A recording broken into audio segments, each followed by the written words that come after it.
Welcome to EnviroTube. This is part 3 of how to do an eduction, and it's proof that too much information about bees is not enough information. I hope you enjoy it.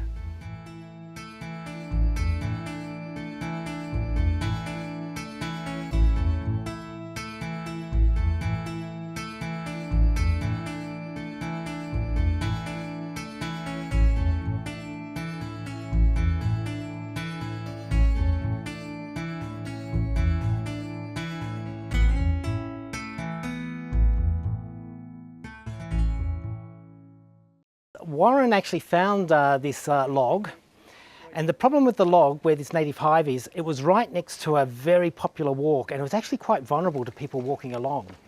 The other issue was that I think that the cavity in the log is probably too small for a long-term viable hive. So I think putting an oath hive, an original Australian tetragonal hive, a man-made hive, next to the wild hive to force the bees to go through, it will help it survive long term. Warren, what you have to do is once a month you have to take this tape off, lift the wooden lid, and there's a sheet of perspex underneath, and just see if there's any eggs sort of forming. If there's eggs forming, this is critical, we want to know. What we're going to do is we're going to use this drill punch to drill a hole like a ring around the entrance of the hive, and that's going to slot in. So these are exactly the same diameter. This PVC piece is going to slot in where the bees are going to have to fly in and out.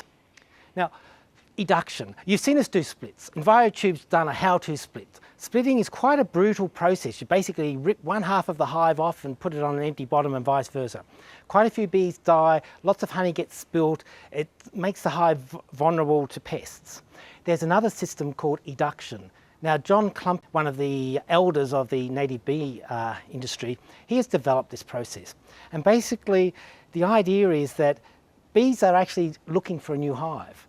By placing a suitable hive next to a wild hive, or any hive for that matter, the bees will say, whoa, just found a fantastic new space, let's start a new hive.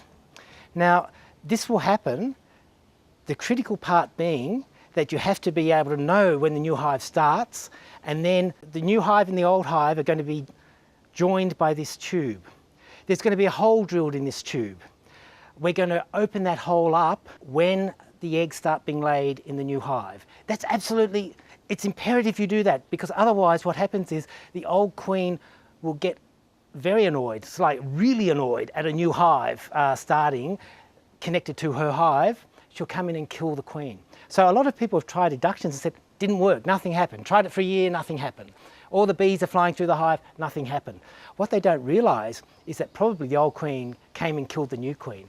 So that's why Warren has to, once a month, look into the man-made hive, see if any eggs are being laid. As soon as we see that eggs are being laid, we're going to drill a hole in this pipe, and that hole is going to let the bees either fly in or fly out. But they get the choice, and the queen, the old queen then doesn't seem nearly so stressed. As long as her bees don't have to fly through the new hive, she seems pretty relaxed about the whole thing. If you force them to fly through the hive, then she takes care of business. Okay, so this log actually has a live hive in it.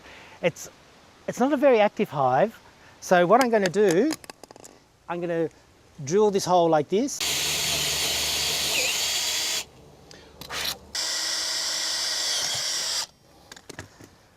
I need to seal this up. So now I'm getting the man-made hive. So we're going to seal this. Yeah. Put this on. Okey-doke. Oh, there's obviously quite a few bees in there. You don't realise until you annoy them and they start coming out. Can you lift the top?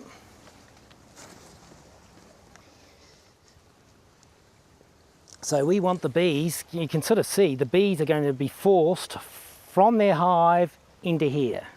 Now, sort of the bees, they're a little bit annoyed at the moment. We're having very unseasonably warm winters, and the bees are quite active. Normally in winter, they're not supposed to be active at all. The bees that come out are going to have to try and work out how to get back in, and I think that's going to be very hard for them, probably an insurmountable problem.